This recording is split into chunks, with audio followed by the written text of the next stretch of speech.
కాన్స్టిట్యున్సీలో బోరపండ కానీ, రైమత్ నగర్ కానీ, ఎర్రగడ్డ కానీ ఇవన్నీ కూడా స్లమ్ ఏరియాలు.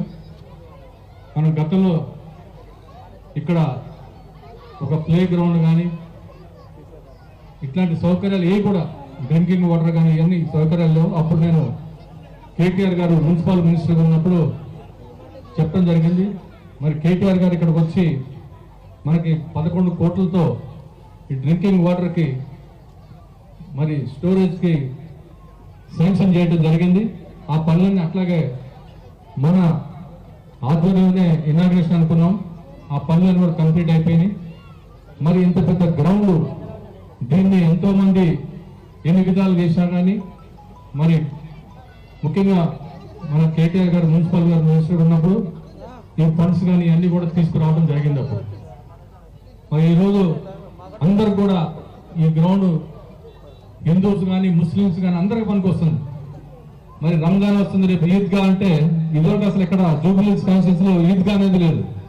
మరి అదేవిధంగా బతుకమ్మ సెలబ్రేషన్ చేసుకోవాలంటే ఎక్కడ కూడా లేదు.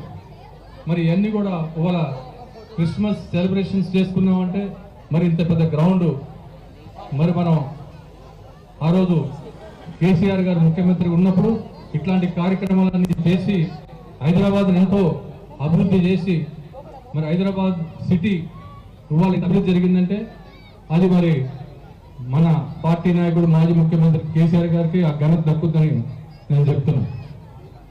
మరి ఇదే విధంగా ఇవాళ చూసాం మనం 11-12 నెలల నుంచి ఏ విధంగా రాష్ట్రం అదోగా ఈ రాష్ట్రం ఈ 12 నెలల నుంచి వాళ్ళు ఏం చేస్తున్నారో వాళ్ళకే అర్థం కావట్లేదు. మనం ప్రతి పండగ బీఆర్ఎస్ గవర్నమెంట్ ఉన్నప్పుడు బ్రహ్మాండంగా రంజాన్కి మనం తోఫా ఇస్తాం కానీ, క్రిస్మస్కి గిఫ్ట్లు ఇస్తాం కానీ, మరి బతుకమ్మకి చీరలు ఇస్తాం కానీ ఇట్లాంటి కార్యక్రమాలు చేసి పేద ప్రజలను ఎప్పుడు కూడా పండగ పూట ఒక పూట కొత్త బట్టలు కట్టుకోవాలి, ఒక పూట మంచి భోజనం చేయాలనే ఉద్దేశంతో ఈ రంజాన్ కానీ క్రిస్మస్ కానీ చెక్కులు కూడా ఇవ్వడం జరిగింది. మరి వాళ్ళు చూస్తే ఏ కార్యక్రమం కూడా అన్ని కూడా గాలికి వదిలేసి ఇష్టం వచ్చినట్టు అన్ని చేస్తున్నాం అన్ని ఇస్తున్నాం అని చెప్తున్నారు. మీరే సాక్ష్యం. ఎవరికైనా ఏదైనా ఒక పథకం వచ్చిందా 5 గంటలు లైన్లో కూర్చోబెట్టి అప్లికేషన్ ఫామ్ తీసుకున్నారు. ఒక్క అప్లికేషన్ ఫామ్ అయినా ఎవరైనా ఇక్కడ ఉన్నోళ్ళని అడగండి, ఎవరైనా ఒక్క పథకం ఎవరికైనా వచ్చిందా? ఎవరికి రాలేదు.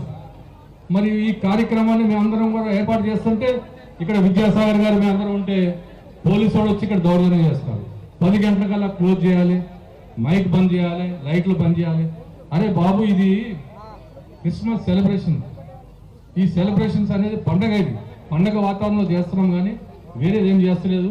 ఎప్పుడు కూడా ఇట్లా ఆటంకాలు కలిపలేదు. ఇవాళ మరి మీరు పబ్బులకేమో రాత్రి 1 గంటకి 12 గంటలకు పర్మిషన్ ఇస్తున్నారు. ఇట్లాంటి పండుగలు చేసుకుంటాకేమో 10 గంటలకు బంద్ చేస్తామన్నారు.